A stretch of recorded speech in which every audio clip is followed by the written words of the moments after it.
In the late 1960s, a French literary scholar named René Girard was doing something unusual.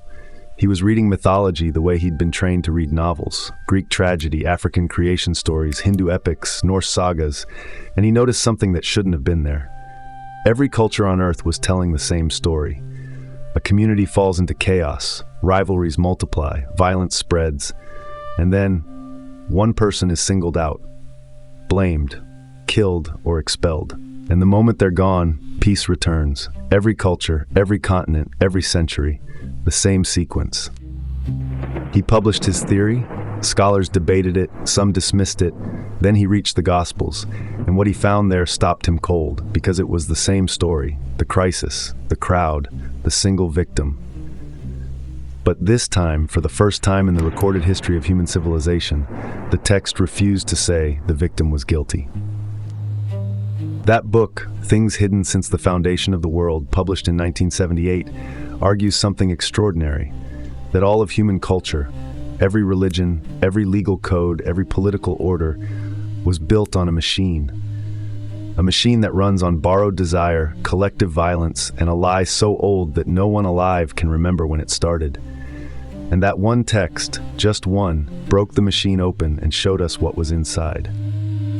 In this video, you're going to see how that machine works, from the first flicker of desire to the moment a crowd turns on a single target. You're going to understand why every civilization needs an enemy, and you're going to confront something uncomfortable, that you've been inside this machine your whole life and never once saw the walls. Ready? Let's do it. This is an artificially aware original production.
You don't want what you want. That's where the machine starts, and it's the gear no one ever shows you. Gerard calls it mimetic desire. Not desire for an object, desire for another person's desire. You don't reach for the thing because it's valuable. You reach for it because someone else is already reaching.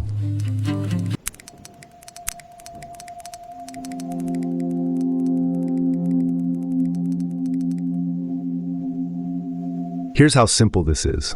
Place 5 identical toys in a room with 5 children. Same color, same size, same everything. Within minutes, 2 children will be fighting over the same toy. Not because it's better, because one child saw the other child pick it up, and that act of choosing made it desirable.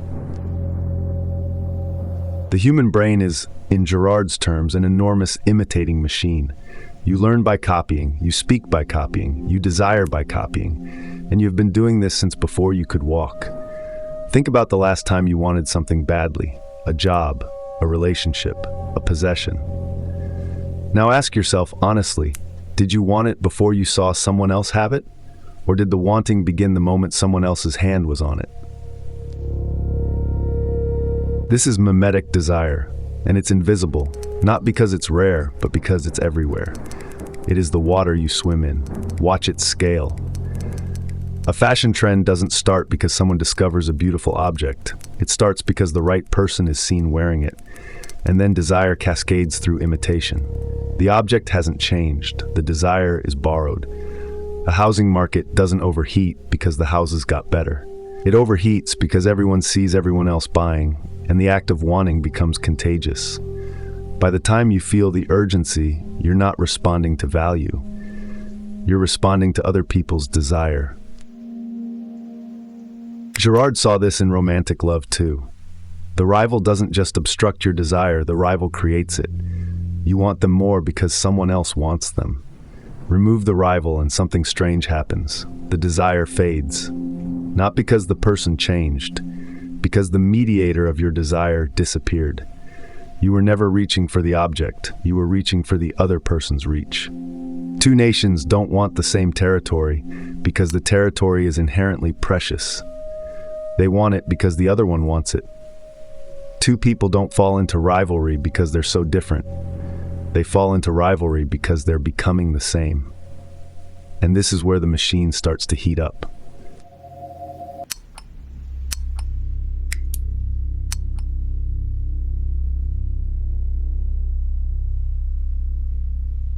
When mimetic desire stays low, it looks like culture.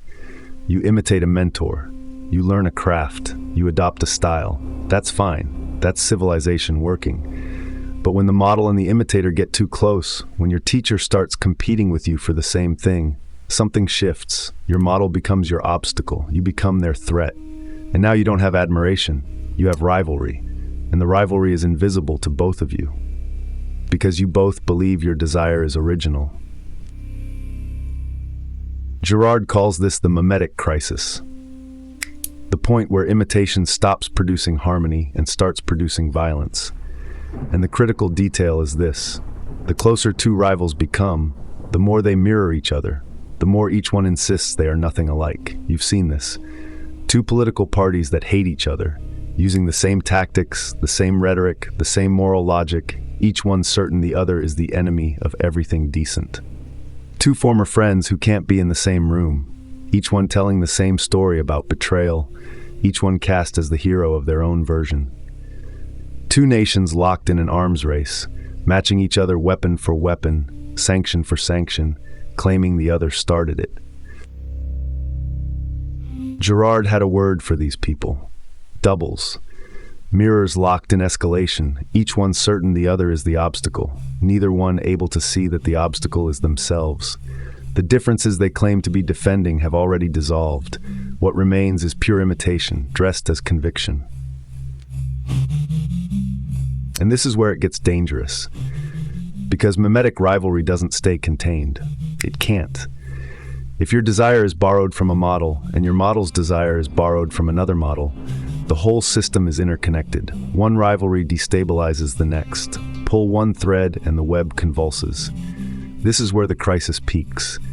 The hierarchies that held people apart, teacher and student, leader and follower, elder and youth, dissolve. Everyone is now a rival to everyone. The differences that structured your world, the roles, the ranks, the rituals of deference, collapse into a chaos of mirrors. You see this in the fall of regimes. In the early stages of revolutions, before a new order forms, there is a period of terrifying equality. No one knows who is in charge, no one knows who to obey. Former allies become enemies overnight. The rules evaporate, and into that vacuum, violence rushes. Not organized violence, not strategic violence, mimetic violence, contagious, irrational, escalating. One rivalry infects the next, alliances form and collapse. Everyone is a potential enemy. The whole social fabric starts tearing, and there is no internal mechanism to stop it, until there is.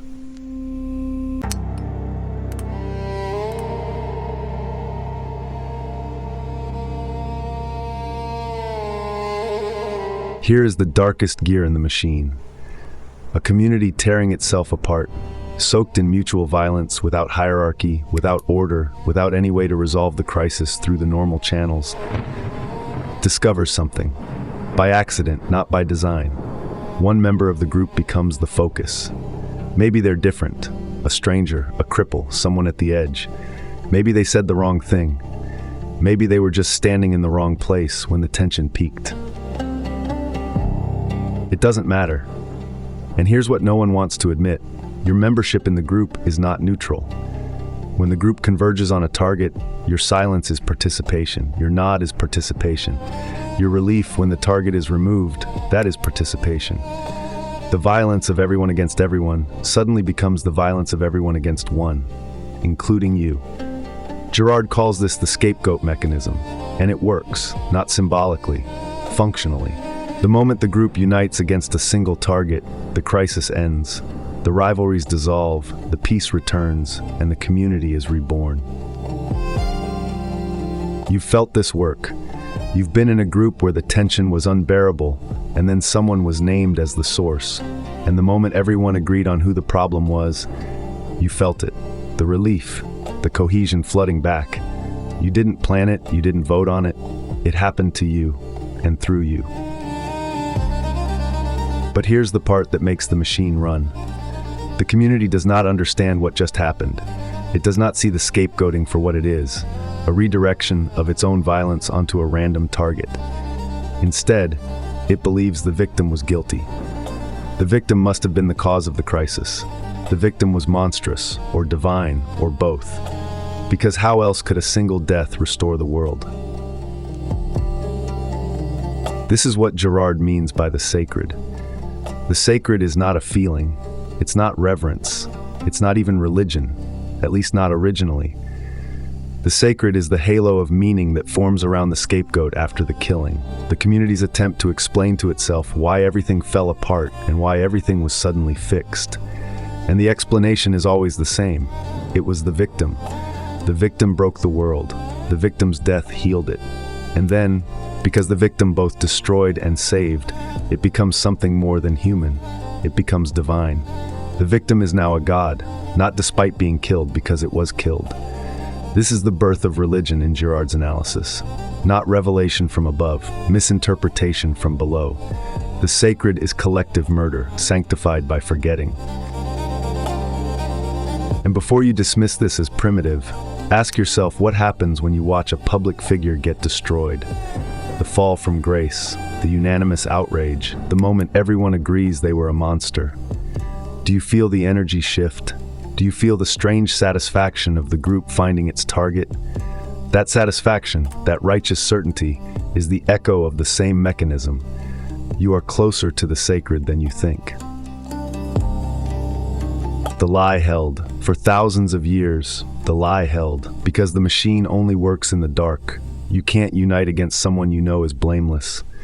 And every myth was told by the crowd, which means the crowd was always righteous, the victim always guilty, the killing always necessary. Every myth is a record of this. Romulus kills Remus, and Rome is founded on the dead brother's body. The city's first walls are traced in blood. Oedipus is expelled from Thebes, blinded, cursed, polluted, and the plague lifts. The community's violence had nothing to do with it, apparently. It was the guilty man all along. Cain kills Abel, and the first city is built. The text in Genesis is explicit. Cain becomes a builder, a founder. Culture begins. Music, metallurgy, animal husbandry, all traced back to Cain's line. Civilization itself is built on the founding murder, and God places a mark on Cain, not to punish him, but to protect him from being killed in return. Because if the cycle of revenge begins, there is no end. The mark is the first prohibition, the first law, and it emerges directly from the first murder. Notice how easily you accept this. Of course, order comes from violence. Of course, the city is built on sacrifice. You don't even flinch at it. That acceptance, that quiet agreement that someone had to die for things to work, is the machine running inside you right now. The pattern is everywhere. The Aztecs sacrificed gods so the sun could rise. The Norse dismembered Ymir's body to build the world itself. The chaos of the gods always resolves in the sacrifice of one. And the story is always told by the victors, which means the victim is always guilty, always monstrous, always deserving. Every myth except one. And Gerard knew this before he ever opened the Bible. He wasn't looking for God, he was looking for the pattern. And what he found in the Gospels wasn't the absence of the pattern, it was the exposure of it.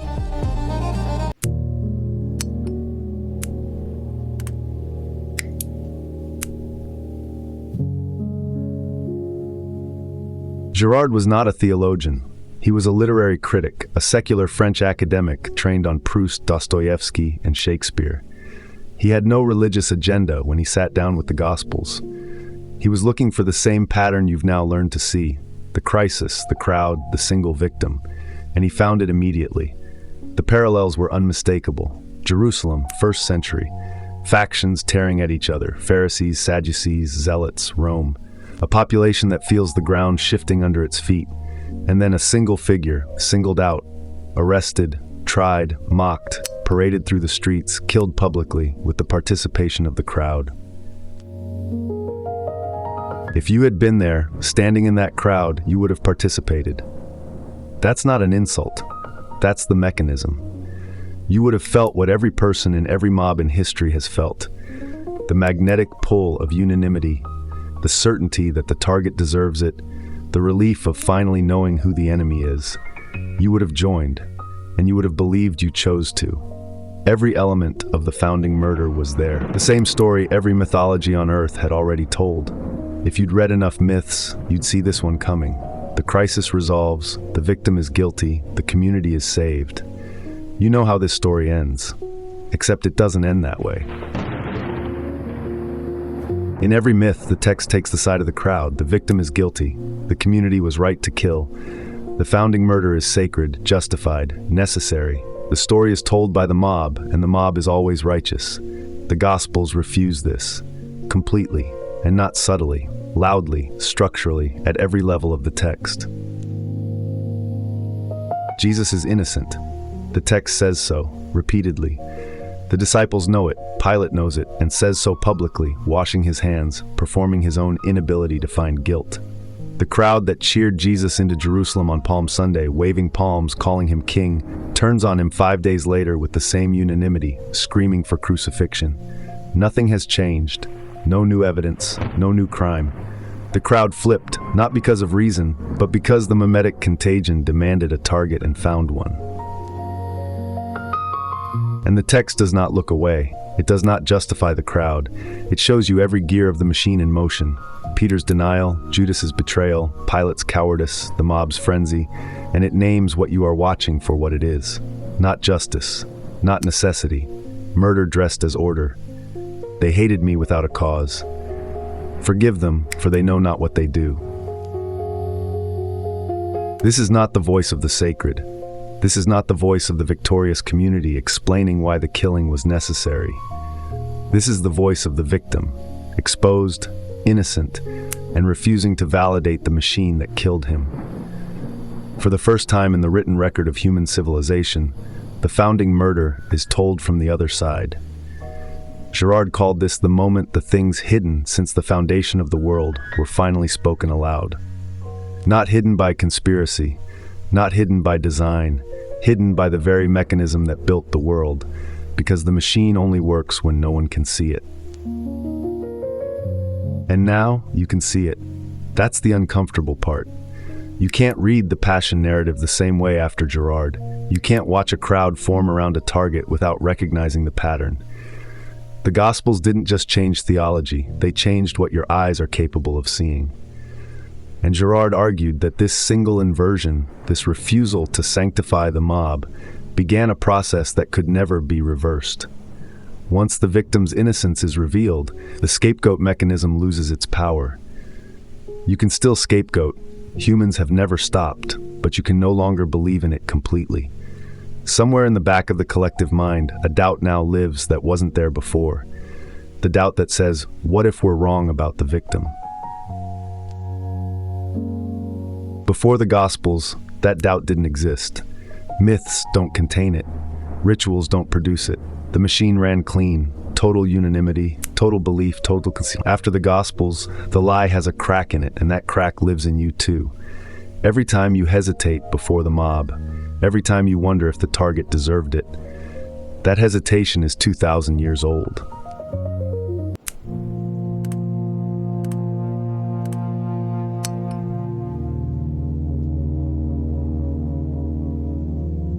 Now comes the part that makes everyone uncomfortable, not just the religious.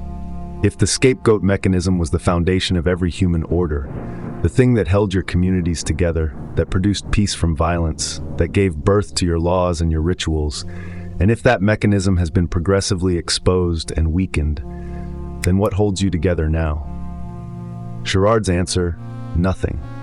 Or rather, nothing with the same automatic power. The sacred used to do the work of social cohesion for free. The community killed its victim, believed the lie, and moved on. Now the lie doesn't hold, but the violence hasn't stopped. Look at a modern cancellation. The pattern is identical. A community in tension, mimetic contagion spreading. A single target emerges, sometimes guilty of something, sometimes not.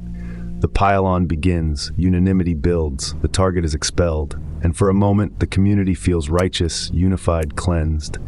But then, almost immediately, someone asks, was that fair? Were they really guilty? Did the punishment fit? And the mechanism cracks. Because we live in a post-Girardian world, whether we know it or not. A world where the innocence of the victim is always at least a possibility.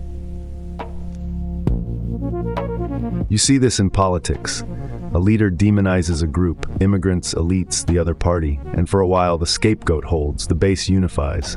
The crisis feels managed, but the mechanism is leaking. Someone always asks the question the Gospels taught us to ask: what if the target didn't deserve it? You see it in your own life. Think about a workplace. There's tension in the team, deadlines missed, blame circulating, trust eroding, and then gradually, without anyone deciding it consciously, one person becomes the problem. The one everyone talks about. The one whose name comes up in every side conversation.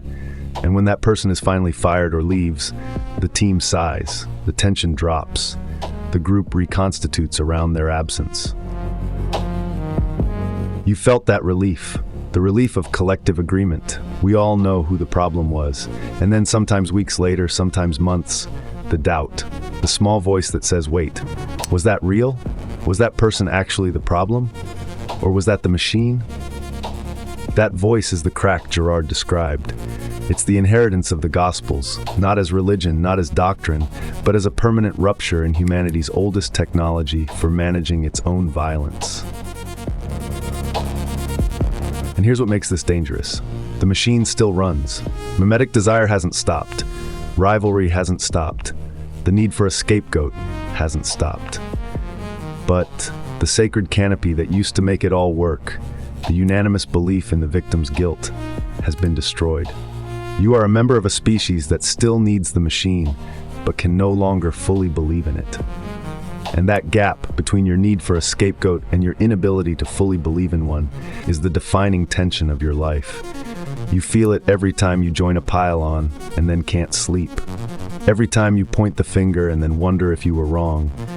Every time the crowd moves and you move with it, and something in you resists.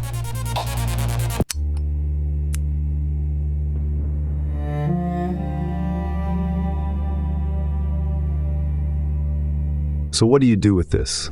Gerard doesn't give you a protocol. He gives you something harder, a lens. And once you put it on, it doesn't come off. Next time you feel the pull of a crowd, the rush of unanimous anger against a single target, ask yourself one question. Do I actually know what this person did? Or am I feeling the mechanism? Next time you want something so badly it aches, a position, a relationship, a status, ask yourself, whose hand was on it first? Is this my desire or a copy of someone else's? Next time you feel the relief of a group unifying against a common enemy, the certainty, the clarity, the sudden peace, notice it. That relief is the scapegoat mechanism doing what it has always done. And the fact that you can notice it, that you can feel the gears turning, means the lie no longer holds you completely. You will still enter the machine, you will still borrow desire, you will still feel the pull of the mob. Gerard was not naive about this. He knew the mechanism is older than consciousness, older than language, older than any single culture. But you will see the walls now. And seeing them, even once, changes what the machine can do to you. Not because you've escaped mimetic desire, not because you've transcended the need for belonging, but because the lie, the specific lie that the victim deserves it, that the crowd is righteous, that the violence was justice, no longer holds you with the same force. You've seen behind the curtain, and you can't unsee it. Gerard took the title of his book from the Gospel of Matthew, a passage where Jesus says he will utter things hidden since the foundation of the world. The claim was extraordinary. That one voice in one text would name the mechanism that built every civilization, every religion, every sacred order in human history. Whether you believe the theological claim or not, the anthropological one is hard to dismiss. Something was hidden. Something was named. And we are living in the aftermath of that naming. Every time a crowd turns on someone and a single voice says, "Wait, the machine is real, it's running, and now you can see it." This video was based on Things Hidden Since the Foundation of the World by René Girard. I want you to tell me something in the comments. When was the last time you were inside the machine and didn't know it? Think carefully before you answer, because the machine only works when you don't see it, and now you do. Thanks for watching.